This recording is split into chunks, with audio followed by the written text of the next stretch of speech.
Yeah, it's already there. Got it. Okay, so now I'll come back to the screen. Just 1 minute. या सो ये आपकी बहुत ही interesting story चल रही थी एंड उसके बाद आपके एमवे बिजनेस की ज्वाइनिंग तो बहुत ही स्ट्रेट थी। आपके भाई ने बोला आपने ज्वाइन कर लिया। तो बिल्कुल। ये एक क्वेश्चन आता है इसमें, देखो आप इस ऑलरेडी सक्सेसफुल थे, एक इतना बढ़िया इंस्टीट्यूट चला रहे थे और आपने एमवे बिजनेस तो ज्वाइन कर लिया ब्रदर के कहने पे, लेकिन फिर आपको विजन कैसे दिखा और आप कमिटेड कैसे हो गए कि इसी को करना है, और वो के स्कूल ऑफ फिजिक्स को प्रायोरिटी उसकी कम हो गई, एमवे बिजनेस की ज़्यादा हो गई, वो सब चेंज कब हुआ, कैसे हुआ? एग्जैक्टली अगर मैं आपको बताऊं तो देखिए, कभी भी ना, मैं शुरू से बोलता, Amway business was not love at the first sight for me. कभी हम्म। भी फर्स्ट साइट पे नहीं था कि बड़ा, लोग बोलते हैं कई बार कि मैंने प्लान देखा, मेरे को रात भर नींद नहीं आई। मुझे तो बड़ी मस्त नींद आती थी, ऐसे चक्कर नहीं था। लेकिन एक चीज तो क्लियर थी कि I was looking for something. कुछ ढूंढ तो रहे थे। अगर एमवे नहीं करते तो उस दिनों मेरे को अच्छी तरह याद है कि के स्कूल ऑफ फिजिक्स चाहे टॉप पे था, लेकिन हमने अपने 10 साल पीछे देखे तो हमें बहुत सारे ऐसे टॉप के टीचर थे जिनका नाम अब नहीं था। और अगर के स्कूल के पास बच्चे थे, डेफिनेटली हमने किसी को रिप्लेस किया था मार्केट में। तो हमें भी कोई रिप्लेस करेगा, बट ऑब्वियस ही बात है, इन फ्यूचर आ गए तो 5-6 साल भी अगर टॉप के निकल जाए तो आगे क्या करेंगे? क्योंकि 15 से 25 का बैच बना, 25 से 35 का, 35 से 55, 55 से 80 का बैच बना, बढ़ता गया आगे जाकर। 55 से 80 का बैच पढ़ाना बहुत आसान है, लेकिन 80 से वापस आगे 55 या 50 का बैच पढ़ाना बहुत मुश्किल है। It's very difficult. एक बंदे जिसके शोज में हजारों लोग आते हो, उसमें सैकड़ों लोग आए ना अगर, तो उसको उसका गाना ही नहीं निकलेगा सही मायने में। तो इसीलिए मेंटली प्रिपेयर थे, कुछ तो करना चाहिए। तो हमने उन दिनों जिमिंग देख रहे थे, जिम खोलने का भी सोच रहे थे। उन दिनों 2-3 और भी मतलब मशीन्स तक देखने गए थे हम लोग, तो फ्रैंकली बताऊं, अच्छा। अगर एमवे ना आता तो कुछ तो तब भी हमने करना ही था। हम्म। उसके बाद जब पहली मीटिंग में गए थे ना, तो बहुत सारे टीचर्स हमें ऐसे मिले जो हमारे स्टूडेंट्स के पेरेंट्स थे। Let me tell you one thing, मैं ऐसा नहीं था। I was very rigid and strict teacher of Chandigarh. मैं बच्चों की पिटाई बहुत करता था। जानते थे, कहते पढ़ना है तो के पास जाओ, मजे करने कहीं और दो। वाह। तो मेरे को अभी तक पेरेंट्स ने अप्रोच ही नहीं किया था बिजनेस के लिए। ऑल्दो मेरे जो जानकारी में कुछ ऐसे लोग मिले मेरे को जो पेरेंट्स थे स्टूडेंट्स के, और वो प्लेटिनम थे ऑलरेडी बिजनेस में। तो कहते सर, नाम तो लिखा था हमने लिस्ट में आपका, लेकिन हमें डर लगता था कि आप कहीं वो ना कर दो, थोड़ा डरते थे। Hmm. Rather I can say that first time एक पेरेंट्स ने मेरे को एक शॉप में देखा, हम्म। तो वो स्पेशली मेरा फेस देखने आई इस तरह करके, कहते के सर? मैं कहा हाँ जी। कहते आप हंसते भी हो? अच्छा। कह रहा आई नेवर लाइक, इस तरीके का एक इमेज था। तो वो इमेज बिफोर एमवे था बेसिकली। हम्म। तो उसके बाद जब मीटिंग में आना शुरू हुआ, बोलते तो थे कि पैसा इतना बनता है, कोई 50 लाख कमा रहा है, कोई इतना कमा रहा है। मैं कहा ये तो बकवास मारते हैं ये। ठीक है, 15, 20, 25, 30, 40 हजार कमाते होंगे, बट उतना तो एक स्टूडेंट से ही आया था। हम्म। विश्वास धीरे धीरे बनता है। हम्म। प्लेटिनम हम मजे मजे में चले गए थे, हमें अच्छा लगता था मीटिंग में इसलिए आते थे, हम्म। लोग अच्छे लगे इसलिए जुड़े, रिस्पेक्ट मिलती थी इसलिए आ रहे थे। लेकिन 2005 तक भी कोई रीजन नहीं था बिजनेस को करने का। 2005 में प्लेटिनम जाने के बाद हमें एक ट्रिप मिला, एक मलेशिया का। वहां पे कुछ सक्सेसफुल लोगों से मैं मिला हूं। मैं पर्सनली डॉक्टर न्यूबॉल से मिला हूं, डॉक्टर हल न्यूबॉल, हाँ। Who was a Nobel prize nominee हम्म। And he was diamond in Amway from US. Yes. तो मैं देख रहा था यार, ये सब क्यों कर रहे हैं। हम्म। उसके बाद ना, जिंदगी में ना कई बार क्या होता है, डिसीजन आप इसलिए नहीं लेते कि पैसा कमाना है या कुछ करना है। कई बार आपकी ईगो को छेड़खानी होती है, कई बार आपको कोई compete करने के लिए चैलेंज करता है। आपने देखा होगा कि कई बहुत डाउनग्रेडेड टीम्स होती हैं जो बड़ी टीमों को हरा देती हैं क्रिकेट में, हम्म। क्योंकि कहीं ना कहीं उनकी ईगो को हर्ट किया जाता है, बिकॉज उनको निग्लेक्ट किया जाता है बहुत ज्यादा, और वो उलटफेर कर देती हैं। तो 2005 में कुछ ऐसा हुआ, इवेंट बता नहीं सकता मैं क्या हुआ था। आई वॉज समवेयर चैलेंज्ड कि यार ये जो के है ना, ये सब जो है, ये पहले ही वेल ऑफ है, इन लोगों को ये बिजनेस नहीं है, ये कर भी नहीं पाएंगे आगे जाकर, ये छोड़ देते हैं सिर्फ बिजनेस। हम्म। और कहा भी किसी अपलाइन में था किसी ने। हम्म। वो अपलाइन अभी भी बिजनेस में है वैसे तो, लेकिन प्लेटिनम है। हम्म। तो लेकिन long story short we decided, and अगले 40 महीनों में वी वर डायमंड्स। वाह, ये बहुत ज़बरदस्त स्टोरी है आपकी, क्योंकि ये इसको कहते हैं, एक बार बंदे को जब कोई चैलेंज करता है तो बंदा आ जाता है जोश में। ये तो हमेशा ये तो होना ही है। बहुत जब बिल्कुल। आपकी स्टोरी बहुत ही अमेजिंग है। तो जब आप एमवे बिजनेस को आपने ढंग से करना शुरू किया, आप डायमंड गए बहुत क्विकली, तो आपको कौन सी ऐसी चीज़ें हैं जिन्होंने सबसे ज़्यादा हेल्प किया to build this business on a fast track? कौन सी चीज़ें आपको ज़्यादा मदद कर गई? एक्चुअली मैं आपको सभी को बताऊं, मैं फ्रैंकली बताऊं, मैंने आज तक कभी भी मैं एमवे के जोन से बाहर नहीं रहा। हम्म। जहां एमवे का जोन है ना, देखो पता है क्या होता है, कई लोग ना लाइफ में ना जाना कहीं चाहते हैं, लेकिन जोन कुछ और जो होता है। एक बार पता है क्या, एक क्रिकेटर है, आप जानते हो, उसका नाम Ishant Sharma, he is a fast bowler. Hmm. उसके साथ ना एक पॉडकास्ट चल रही थी, तो उस पॉडकास्ट में विराट कोहली, ये सब फ्रेंड्स हैं आपस में। उसने हम्म। बोला कि यार विराट कोहली में ऐसा स्पेशल क्या है उसके बारे में कि ही सो लाइक, कहता है यार पता नहीं 2011-12 में क्या हुआ उसमें, चीकू में, कि उसने इतना चेंज कर लिया अपने अंदर, इतना सब कुछ कर लिया। कहता मैंने एक चीज ऑब्जर्व की है, उसने बोला, ईशांत ने, कि उसकी जिंदगी में ना क्रिकेट के अलावा कुछ नहीं है। हम्म।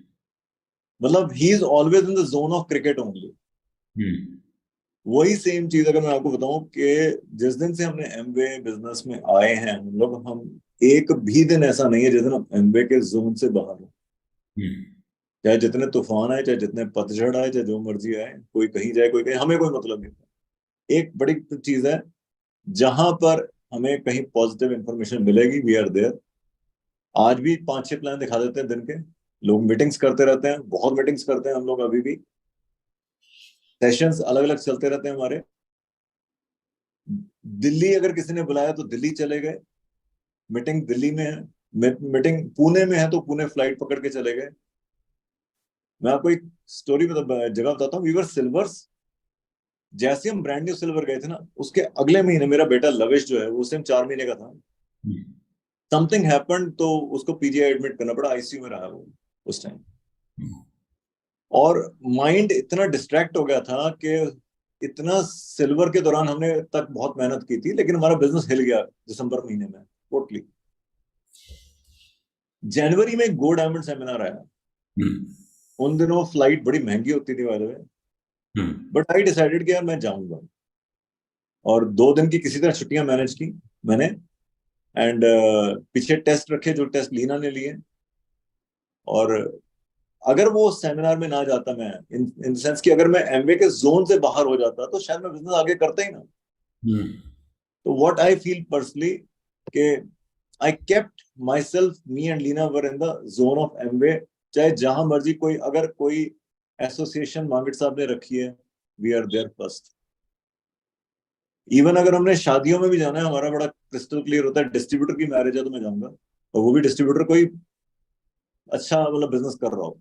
क्योंकि मेरे को पता है कि अगर वो अच्छा बिजनेस कर रहा होगा, तो वहां पे मेरे को मेरे साथ के डिस्ट्रीब्यूटर मिल जाएंगे मेरी टीम के, एंड आई एंजॉय। हम्म। अगर कहीं और जाना है, नॉन एमवे सर्कल है, तो 10:30 जाते हैं, शगन देते हैं, खाना खाते हैं, 11:15 पे बाहर आके चले जाते हैं।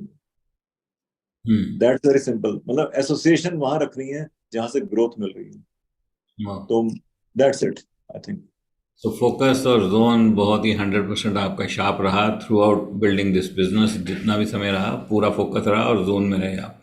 और आपने बहुत ज़बरदस्त बात बताई है कि अभी भी आप एक एक दिन में 5-5 प्लान दिखा देते हो, तो ये तो बहुत ही अल्टीमेट एक आपने टिप दिया है कि अभी भी आप एक्शन जोन में हो, खाली जोन में नहीं, पूरी तरह एक्शन। बिल्कुल और आपके बिल्कुल बहुत सारे सेशंस लगातार चलते रहते हैं, जो जहाँ बुलाता है वहाँ पहुँच जाते हैं और काम चल रहा है ज़बरदस्त तरीके से।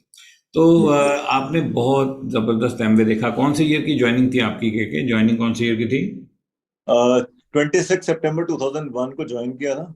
और मेरी पहली मीटिंग जो थी, दैट वाज इन February 16, जब दिलप्रेट आए थे इंडिया में। सितंबर 2001 से आज 23, मतलब 22 साल आपका पूरा एक्सपीरियंस है एमवे बिजनेस को आपने बहुत ही नज़दीक से देखा है। बहुत कुछ हुआ, बहुत लोग आए, बहुत लोग गए, बहुत आपने इसको क्लोजली वॉच किया है और आपने अचीव भी किया बहुत ज़बरदस्त तरीके से, आपकी टीम भी बहुत स्ट्रांग है।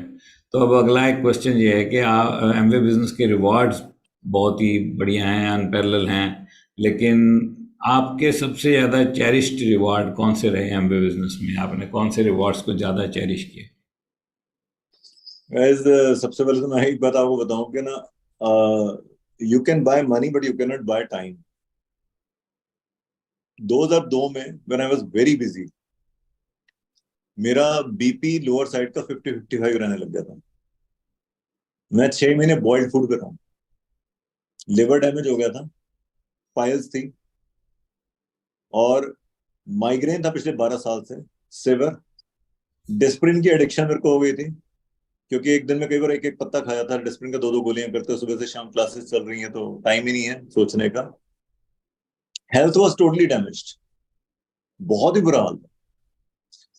डॉक्टर्स कहते थे कि सैर के लिए समय निकालो, लेकिन निकालूं कब, क्योंकि सुबह 5:30 बजे तो क्लासरूम में घुसना है मैंने, उसके लिए भी मेरे को 4:45 उठना पड़ेगा, सैर कब करूंगा। कभी ऐसा भी टाइम था कि संडे वाले दिन मैं 8 घंटे क्लासेस लेता था, और संडे को मैं थोड़ा फ्री मानता था कि मैं आज बड़ा फ्री हो जाऊंगा, जल्दी फ्री हो जाऊंगा, शाम को 3 बजे फ्री हो जाऊंगा, 4 बजे फ्री हो जाऊंगा। तो पैसा तो कमा लोगे, लेकिन समय कहाँ से कमाओगे? तो मेरे को जहां तक है, मेरे को एक बार ब्रदर ने बोला था मेरे कि जब तू एमरल्ड हो जाएगा ना, तो मॉर्निंग का बैच बंद कर देना। सबसे ज्यादा मॉर्निंग का बैच तंग करता ना। तो मैंने कहा इसको पता ही नहीं मॉर्निंग बैच में पैसा कितना बनता है। तो मैंने, चलो जो भी हुआ, बट 2007 में एमरल्ड जाने के बाद मैंने मॉर्निंग बैच बंद कर दिया। उसके बाद से मेरा हेल्थ जर्नी शुरू हुई, जिसमें पहले पॉजिटिव आता था, अगर याद हो किसी को, तो मैंने पॉजिटिव में 16 किलो वेट कम किया था अपना बाद में। हम्म। और तब से लेकर अब तक समझ लो कि फिटनेस के ऊपर बहुत काम किया हमने, बहुत ही ज्यादा फोकस किया, एंड अल्टीमेटली आज की डेट तो ये है कि अपनी सेहत वापस मिल गई। सबसे पहला रिवॉर्ड तो सेहत मिल गया वापस। ओह। दूसरा, ट्रिप्स की बात करें, ऐसा नहीं पहले घूमने बाहर नहीं जा सकते, आप पैसा कमाते हैं आप जा सकते हो, लेकिन आप अगर आप बहुत हार्ड लेबर से पैसा कमा रहे हो ना, तो कौन 5 लाख रुपए 6 लाख रुपए इन्वेस्ट करना चाहता है बाहर घूमने के लिए? 7 लाख रुपए बंदा सोचता है चल छोड़ यार, कोई एसेट बना दे। एमवे के थ्रू इतनी कंट्रीज हम घूम ली है ना, इतनी जगह हम घूम ली है अब तक, कि लोग बोलते हैं यहाँ गए, मैं कहा हाँ वहां भी गए। देखते हैं कौन सी कॉन्टिनेंट नहीं गए। मैं तो साउथ अफ्रीका नहीं गया, जापान नहीं गया, लेकिन Australia, Canada, US, South East Asia, China and everything जो भी है, ये सारा घूम लिया हमने। And that too in style, that too in style. और तीसरी जो चीज जो है, जो मैं अनपैरेलल कह सकता हूँ, जो एमबी के अलावा कहीं नहीं मिल रही मेरे को, वो है एक ऐसा माहौल, एक ऐसी डर लगता है सोच के भी, बच्चे किस माहौल में पलेंगे आगे जाके, एनवायरमेंट तो यहाँ मिला वो कहीं नहीं मिला मुझे। आई थिंक इसके लिए तो दैट इज द रीजन कि मैं रिकमेंड करता हूँ कई लोगों को, जैसे बाहर कहते हैं ना 3 साल आर्मी में बिताओ, मैं रिकमेंड करता हूँ कुछ भी करना जिंदगी में 3 साल एमवे जरूर करना, और तरीके से करना, फील्ड में जाके करना, ठीक है ना, प्रॉपर तरीके से करना, 3 साल जरूर करना, फील्ड में निकल गए, आपको पीपल स्किल्स आ जाएंगे, आपको लोगों से बर्तना आ जाएगा, लोगों से बात करना आ जाएगा। दैट्स व्हाट मेरे को लगता है। वाह, बहुत ही ज़बरदस्त आपने बताया। हेल्थ, टाइम, ट्रिप्स, एनवायरनमेंट, सब कुछ इस बिज़नेस से मिला। और मेरा एक क्वेश्चन रहेगा, आज हम लीना जी को मिस कर ही रहे हैं because she was totally busy today and she is not here. And मेरा क्वेश्चन ये है कि लीना जी का क्या रोल रहा एमवे बिजनेस में, और उन्होंने कैसे, मतलब आपके साथ बराबर ही आ गई या बाद में आई, या उनको लाना पड़ा, मतलब क्या स्टोरी है लीना जी का, क्या कंट्रीब्यूशन रहा और किस तरह आए बीच में? लीना एक्चुअली हमारी ना बिफोर एमवे ना लड़ाइयाँ बहुत होती थी, क्योंकि बिजी इतने रहते, टाइम एक दूसरे को देने का था ही नहीं। हालांकि हमारी लव मैरिज है, लेकिन एक दूसरे के लिए टाइम नहीं था देने का। हम्म। हमने डिसाइड किया शायद हम इकट्ठे बहुत रहते हैं ना, इसलिए लड़ते हैं। तो हमने क्या किया कि मैंने चंडीगढ़ की बजाय पंचकुला इंस्टीट्यूट खोलिए, 2 इंस्टीट्यूट खोलिए, वहां वो बैठती थी, चंडीगढ़ में बैठता था। उसके बाद जब मैं वहां जाता था, ड्राइवर उसको यहाँ लेकर आता था। तो ऐसे ऐसे चलता था हमारा। हमें ये नहीं समझ में आ रहा था कि गलती कहाँ हो रही है लाइफ में। तो एमवे बिजनेस आया तो ड्रीम गोल एक हो गए। शुरू में she was very negative for business, कि उसको था यार ये पहले ही तुम्हारे पास टाइम नहीं है, तुम क्यों बेकार में कोई पंगा ले रहे हो बेकार में। तो है ना। आपको आपको लीना मिले कहाँ थे? आपकी love marriage, so where did you meet? Sir ये तो बस समझ लो के स्कूल के थ्रू ही हुआ है, जो कुछ हुआ अभी ना। अच्छा अच्छा अच्छा। तो आपके के स्कूल में ही वो पहले से थी? शी वाज कहाँ, she came as a counsellor there. Okay, okay. So she started working in KK school as a या counselor, and there that is how you met, and then you got married. फिर आपकी आपस में नहीं बनती थी, दो इंस्टीट्यूट कर लिए, पंचकुला चंडीगढ़, और आप इधर उधर शिफ्ट करते थे। ओके ओके, वो नेगेटिव थी आप बता रहे थे फिर? वो एक्चुअली उसको ये था कि पहले टाइम नहीं है, तुम क्यों पंगे ले रहे हो बेकार बात के ना। तो कई बार जब कैस्टें आती थी उन दिनों, तो कैस्टें चलानी मैंने राशा कुमार की, वो कहती है यार कैस्टें ना चलाया करो, बहुत इरिटेशन होती है मेरे को ना ये। तो लाइक दैट, एक बार मैंने अपने फ्रेंड को बुलाया, वो मेरे साथ पैक का ही था दोस्त। अब वो एक्सियन है कहीं पर जम्मू में। हम्म तो उसने देखा ये इसको बुलाया क्यों, तुम बिजनेस क्यों कर रहे हो, कहती हम्म मैंने अभी घूमने जाना है। तो हम्म मैं ना जाते उमाकांत को बोला यार तू इसको देख लेना, प्लान दिखा देना, मैं चलता हूँ। मैं उसको चला गया। तो हमारे कुछ लोग भी खराब हुए शुरू में इस चक्कर में। लेकिन एक बार बैठ के फिर बात हुई, मैं कह यार ऐसा है, एक साल कर लेते हैं, करने में क्या हर्ज है, हम्म अगर नहीं चला छोड़ देंगे, ट्राई देने में क्या हर्ज है। तो ये इस तरह करके बिजनेस में है। बाकी उसको शुरू में माहौल थोड़ा देसी सा लगता था आपस में, जैसे होता नहीं उन दोनों था कुछ ऐसा सिस्टम। हम्म अगर आप जाओ मीटिंग में सारी साइकिलें ही दिखनी है आपको, गाड़ियां दो या तीन होती थी, मेरी मांगट साहब की, बेदी साहब की, दो तीन लोगों की गाड़ियां होती थी, बाकी सारे स्कूटर या साइकिलें थी। हम्म तो उनको लगता था यार तुम क्यों बेकार में कर रहे हो, पहले ही अच्छा काम चल रहा है। मैंने कई अपने लेक्चरर्स प्रोफेसर्स को भी लेकर आया उन दिनों, तो उनको भी यही लगता था कि तू किस काम में पड़ गया यार, तेरा अच्छा वाला तो चल रहा है, चंडीगढ़ तेरा इतना नाम है ना, तो क्यों कर रहा है ऐसे। बट हम्म सम हाउ एक बार जब बैठ के बात हो जाए ना, देखो कई लोग बोलते हैं मेरी वाइफ को पॉजिटिव कर दो। हम्म वाइफ आपके पॉजिटिव भी आप ही करो ना भाई, कौन करेगा। हम्म अगर आपकी वाइफ आप ही की नहीं सुन रही है, ठीक है ना, तो वो किसी और की सुन के भी बिजनेस नहीं करेगी। एक बार हम्म बैठ के बात करनी पड़ेगी क्या चीज पिंच कर रही है। हम्म तो वो मैंने डिस्कस किया। आई थिंक उसके 2 महीने, ज्वाइनिंग के 2 महीने के बाद she was with me in every meeting. Rather हमने एक कल्चर सेट किया कि मैं और लीना हर मीटिंग में इकट्ठे होते थे। हमारे को देख के अपलाइंस में भी कपल आने शुरू हो गए। पहले बेदी साहब अकेले आते थे, बहुत सारे लोग अकेले आते थे, वो भी कपल में आना शुरू हो गए। हम्म और हमारी टीम में हम, मैं 26 साल का था, वो 24 साल की थी जब बिजनेस में आए हैं।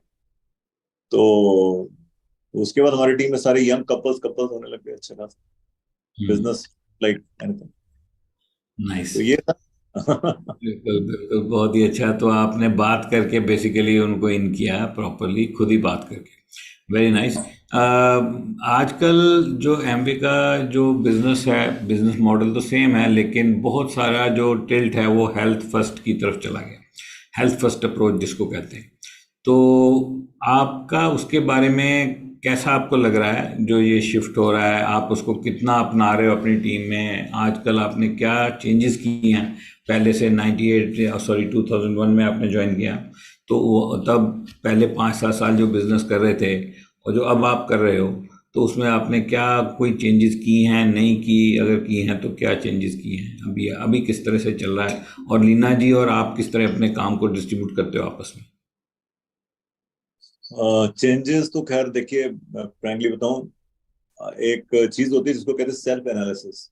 हम्म जब आप जीतते हो ना, तो आप कभी भी सेल्फ एनालिसिस जैसी चीज नहीं करते। हम्म जीतते हैं ना तो सेलिब्रेट करते हैं लोग, लेकिन जब हारते हैं ना, तो उसके बाद ना एक आत्म अवलोकन जिसे कहते हैं, देखा जाता है कि where the things are going wrong. Hmm तो जब तक बिजनेस बहुत बढ़िया चल रहा था तो बल्ले बल्ले कोई चक्कर ही नहीं था। लेकिन जब बिजनेस हिलना शुरू हुआ तो हमने देखा क्यों हिलना शुरू हुआ है। तो 2013-14 में बिजनेस काफी हिला, तो हमने देखा कि क्यों हिल रहा है। एक चीज तो ये फाइंड की सबसे पहले हमने, कि 2014-15 में मेरी एज 39 तक हो चुकी थी। हम्म तो हमारे साथ के जो लोग थे टीम में, जो भी लीडर्स थे, वो भी 45-50 सालों के थे। जब हम 28 सालों के थे तो ग्रुप में 28, 30, 32 सालों के लोग थे। तो we are looking for some young blood. फिर दूसरा हमने देखा कि उस टाइम जो बच्चे 2-2, 3-3 साल के थे, वो अब 18-18 साल के हो चुके थे।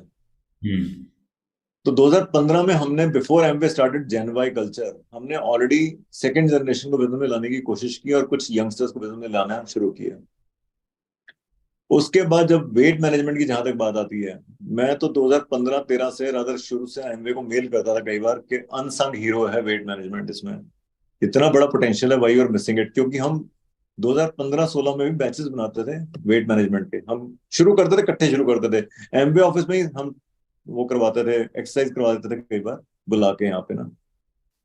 एंड आज का बिजनेस जो है, स्पेशली आफ्टर कोविड में कहूँ 2020 के बाद, वो तो टोटली चेंज हो गया। हम्म। अब डिजिटल हम ऐसे सेशंस करते हैं, फिजिकल हम फन के लिए इकट्ठे होते हैं। हम्म। 2 दिन के लिए लीडर्स के साथ कहीं बाहर चले जाएं, वो भी फन हो गया। हम्म। हमारे एक राजश्री में फिजिकल मीटिंग हम करते हैं, महीने में एक बार रिकॉग्निशन मीटिंग होती है, वो भी फन ही होता है हमारे लिए टोटली। हम्म। एक बैलेंस रखा है डिजिटल और फिजिकल के बीच में। और वेट मैनेजमेंट एक हमारी चाय में एक इलायची की तरह जो फ्रेग्रेंस दे रहा है, लेकिन वो चाय नहीं है। हम्म। उसने एमवे बिजनेस के टेस्ट को इम्प्रूव कर दिया, in terms of health, in terms of volume, in terms of I can से एक सिस्टम बना दिया हमने उसका बेसिकली। तो हर महीने हमारे ग्रुप में 50 से 60 लोग वेट मैनेजमेंट में ऐड होते हैं, हर महीने ऐड होते हैं। हम्म। और 300 प्लस लोग वेट कम कर चुके हैं ऑलरेडी हमारे उसमें। लेकिन वो एक पार्ट है, हम्म। क्योंकि बहुत सारे लोग एप्सा पे काम करना पसंद करते हैं, बहुत सारे लोग कुकवेयर पे काम करना पसंद करते हैं, बहुत सारे लोग सिंपल न्यूट्रिलाइट पे वैसे काम करना पसंद करते हैं। और जिसकी जो एक्सपर्टीज है वो वहां काम कर रहा है, we are allowing that, we are helping them. लेकिन बेस तो वही है कि नए लोग लेकर आना, हम्म। लोगों को ट्रेन करना, एजुकेट करना, जैसे अभी ये सेशन चल रहा है। हम्म। और नए लोगों से एक रिलेशनशिप बिल्ड करना लॉन्ग टर्म। बेसिक्स आज भी वही है, 2002 से आज तक वही है। बिल्कुल। नए लोग लाने पड़ेंगे और उनको लीडर बनाना पड़ेगा। नए लीडर आएंगे, नए लीडर काम करेंगे, तभी हम ये जो बैटन है जो हमने पकड़ा हुआ है, जिसको पकड़ के हम भाग रहे हैं, वो तभी हम उनके हाथ में दे पाएंगे और फिर वो भागेंगे। तभी मज़ा आएगा, क्योंकि नए लीडर तो बिल्ड करने ही पड़ते हैं। और बिल्कुल। अभी आपने जैसे बताया कि आपके डिजिटल एंगेजमेंट तो बहुत सारी हैं ही हैं, और फिजिकल में आप फन के लिए ज़्यादा मीटिंग्स करते हो। लेकिन अगर मैं जनरली पूछूं तो एक महीने में आपकी फिजिकल मीटिंग्स कितनी हो जाती हैं? लाइक किस तरह और किस तरह की होती हैं? फिजिकल मीटिंग की बात करें, डिजिटल तो बहुत ही हो रहा है, डिजिटल तो आपको पता ही है, सब कुछ हो रहा है डिजिटली। लेकिन आपने जैसे कहा कि फिजिकल और डिजिटल को आप मिक्स करके चलते हो, तो फिजिकल में आप क्या कर रहे हो अभी, और कितना वो करते हो, या कोई रूटीन है? फिजिकल हमारा फिक्स है, एक ही मीटिंग है हमारी, राष्ट्रीय होटल चंडीगढ़ में करते हैं हम लोग, और वो होती है पहले संडे, महीने के पहले संडे। ओके। जिसमें जितनी नई पिन्स हम लेकर आए हैं ना, उनको रिकॉग्नाइज करते हैं, 3% ऑनवर्ड जितनी पिन्स हैं उनको हम स्टेज पे बुलाते हैं, रिकॉग्नाइज करते हैं, सेलिब्रेट करते हैं। एंड टचवुड पिछले 7 सालों से वैसे हम कर रहे हैं इस मीटिंग को ऑलमोस्ट। और 7 सालों का मतलब ऑलमोस्ट 84 प्लस बार हो चुकी है। और टचवुड कोई एक भी महीना ऐसा नहीं गया जिसमें 15% अबव कोई नई पिन ना हो हमारे पास उसमें वाह। रिकॉग्नाइज करने के लिए। तो दैट इज द रीजन। और वो एक सेलिब्रेशन टाइम होता है जिसमें खाना भी खाते हैं वहां पे, कुछ लोग तो लीडर्स वहां पे रुक के। और उसके अलावा फिजिकल एंगेजमेंट्स सारी फील्ड में होती हैं, क्योंकि बिना खेतों में जाए एप्सा समझ नहीं आएगा, हम्म। बिना किचन की डेमो किए लोगों को कुकवेयर समझ नहीं आएगा, एक फिजिकल टच बिना फैमिली के साथ चाय पिए कई बार वो रिलेशनशिप बिल्डिंग समझ नहीं आती लोगों को। तो हम्म। बहुत फिजिकल मूवमेंट लोकल लेवल पे 300-400 किलोमीटर के लेवल पे बहुत सारी होती हैं, लेकिन मीटिंग के तौर पे एक मीटिंग होती है पूरे वाह। महीने में। वो जो फर्स्ट संडे मीटिंग होती है, कितनी ड्यूरेशन की रहती है? वो अराउंड 11:30 से लेकर शुरू होती है, तो डॉट 11:30 शुरू हो जाती है, एंड समवेयर अराउंड मतलब कई बार 2 बजे तक, कई बार 2:15 तक, कई बार 2:45 तक खत्म हो जाती है उसके बाद। And about then lunch and all that, 2.5 से 3 घंटे। 3 घंटे के करीब। और उसमें लोग दूर से ट्रेवल करते हैं, कितनी दूर से आते हैं लोग? उसमें लोग विद इन 6 आवर्स ट्रेवलिंग, आना जाना 12 घंटे कर लेते हैं। अच्छा, 12 घंटे मतलब कि 6 घंटे दूर से लोग आ जाते हैं, लाइक हिमाचल से हिमाचल, पंजाब, हरियाणा, ये सब जगह से, यूपी, ईस्टर्न यूपी, दिल्ली, सब जगह से आते हैं। ओ, दिल्ली से भी, और जैसे हिमाचल से कोई धर्मशाला जैसे जितना दूर हो गया, शिमला हो गया, हाँ, सब जगह से, सब जगह उतना से। डिस्टेंस से लोग आते हैं। Very nice. वैसे तो डिस्टेंस तो माइंड का, मैंने तो जो इवन हमारे साउथ में रहते हैं लोग, उनको भी यही बोला फ्लाइट पकड़ के आ जाओ, उसमें क्या है, 2 महीने में एक बार आ जाओ, 3 महीने में एक बार आ जाओ, उसमें क्या है। वाह, दैट्स वेरी नाइस। बिल्कुल, डिस्टेंस ट्रैवलिंग की लोगों को आदत कम होती जा रही है, और आपने वो कल्चर बना के रखा है। I really want to congratulate you for that, and that too every month. That's really yes. Remarkable. क्योंकि अगर हर महीने लोग ट्रैवल करते हैं, और हर महीने इस तरह की एक 3 घंटे की मीटिंग के लिए वो ट्रैवल करके आके और एक्साइटेड होके जाएंगे, तो बहुत ही बढ़िया है। तो वहाँ पे आप मील्स भी रखते हो, और डेफिनेटली थोड़े बहुत चार्जेस भी, कंट्रीब्यूशन, वो तो बहुत ऑटोमेटिक। मिनिमम, बहुत ही मिनिमम है। क्या कोई मिनिमम? इशू नहीं। या बिल्कुल, हम लोग भी एक ना annually every year we do event with the families. तो हमारा नेक्स्ट इवेंट 1 अक्टूबर से है। तो उसी की आजकल बातचीत चल रही है, तो उसी में आजकल हम काम कर रहे हैं। आपसे बात हुई कई बार उसके बारे में, तो हम लोग एवरी ईयर हम लोग वो करते रहते हैं। और मैंने देखा है कि नाथा, रियली सरप्राइज, मैं फ्रेंकली बता रहा हूँ आप, मैं कई बार लीना से डिस्कस करता हूँ कि बड़ा यार एनर्जी नारंग में, वो कैसे इतनी बड़े बड़े इवेंट प्लान कर लेते हैं, क्योंकि ये जो इवेंट आप बता रहे हैं ना, प्लान करना, आपकी 3 दिन आवाज़ का इवेंट प्लान करना, और आपको मैंने अक्सर देखा है कि बड़े, हाँ जी। आपकी आवाज़ थोड़ी सी कटने लगी थी, अभी शायद ठीक हो गई है बीच अब में। ठीक है, आवाज ठीक है मेरी अब? अब ठीक है, आई थिंक। या बीच में हो सकता है नेट थोड़ा कई बार हिल जाता होगा ना। तो ये आवाज ठीक है मेरी अभी, सभी बिल्कुल बता अब ठीक सकते है, हैं? बिल्कुल ठीक है, ठीक है, ठीक है, अब ठीक है, अब ठीक है। तो होता क्या है कि मैं कई बार हैरान होता हूँ, क्योंकि I still miss this kind of event जो आप करते हो, और वो भी मतलब ऐसी लोकेशंस पे ऑर्गेनाइज करना, इतने लोगों को इकट्ठा करना, and the moment, the fun that you create, really मैं बता रहा हूँ, well, some like you are lucky really. क्योंकि ना ऐसे इवेंट के लिए तो हम तड़पते हैं, आज भी तड़पते हैं इन चीजों के लिए। हम अपने प्लेटिनम अनुभव के साथ चले गए थे कसौली अभी, जैसे है ना पीछे, तो उतना भी ऑर्गेनाइज करना, 10 कमरे बुक करवा के भी कुछ करना, ऐसा लगता है कितना एफर्ट है उसमें। लेकिन जिस तरीके से आप लोग करते हो, ये तो रियली रिमार्केबल है, it is really hats off to you. ये तो मेरे को लगता है कि ये कभी मिस करने वाला, मिस तो मतलब बंदा जिंदा है तो जाना चाहिए वहां पे। क्योंकि अगर बिजनेस को अगर आपने अलाइव करना है, तो ऐसी जगह तो मतलब यू मस्ट बी देयर। आपने बताया ना 1, 2 एंड 3 अक्टूबर शायद, है ना? बिल्कुल, बिल्कुल, बिल्कुल। Really guys, you are really very lucky, I tell you. आपको तो सिर्फ पैसा देना, जाना है वहां पे। अगर पूछ के देखो कि कितना एफर्ट लगता है। जैसे राष्ट्रीय मीटिंग की मैं बात कर रहा था ना, छोटी सी मीटिंग है, 3 घंटे की मीटिंग है, हम्म, लेकिन मेरे 8 घंटे लगते हैं। हाँ। क्योंकि उसके लिए होटल में अरेंजमेंट्स करना, कितनी प्लेट्स बुक करनी है, कितनी सीटिंग अरेंजमेंट करना है, माइक सिस्टम, ये सिस्टम, वो सिस्टम, खत्म होने के बाद भी बहुत सारी चीजें, सेफ ट्रैवलिंग हो जाए लोगों की। उसके बाद वीडियोस जो कलेक्ट की हैं, उसकी वीडियोस की यूट्यूब लिंक बना बना के भेजना, हमने सब कुछ करना, ये बहुत लंबा प्रोसेस है, पूरा दिन लग जाता है। और जैसा नारंग साहब बता रहे हैं कि ये इवेंट कर कर, वो भी exotic and good places, I think that you people are damn lucky, I tell you. मैं तो काश कहता ना कि ऐसे बाकी हर जगह भी हो, लेकिन मेरे मेरे को लगता है पूरे इंडिया में बहुत ही कम लोग हैं जो वो कर रहे हैं जो इस टाइम नारंग साहब कर रहे हैं। थैंक यू नहीं। Very much for sweet words. बिल्कुल, आप सही कह रहे हो। काफ़ी ज़्यादा मुश्किल होते हैं इवेंट ऑर्गेनाइज करने, and we are super fired up about this event, and बहुत सारे लोगों ने ऑलरेडी कमिट कर लिया वहाँ आने का। But others who are in between thinking they should really decide so, and we want everybody to be there. Very nice. And क्योंकि अब हम लोग तकरीबन अपने आखिरी पड़ाव में, जिसको कहते हैं लास्ट आवर्स में, पहुंच गए हैं। तो मैं आपसे चाहूँगा कि आपका जो, हमारी जो टीम है, या आपके भी बहुत सारे लोग हैं यहाँ पे, उनके लिए क्या मैसेज रहेगा? जो नए लोग बिल्ड कर रहे हैं, जो अभी छोटे लेवल्स पर हैं, उनको कौन सी एक्टिविटीज़ पे ध्यान देना चाहिए, और क्या उनको करना चाहिए, और किस तरह का उनका वर्क एथिक, विजन? थोड़ा सा हम चाहेंगे कि आप ये सोच के देखो कि कोई बंदा 3-6% पर है, तो उसके लिए आप क्या एडवाइस करोगे, और क्या आपका मैसेज रहेगा? Sure, sure.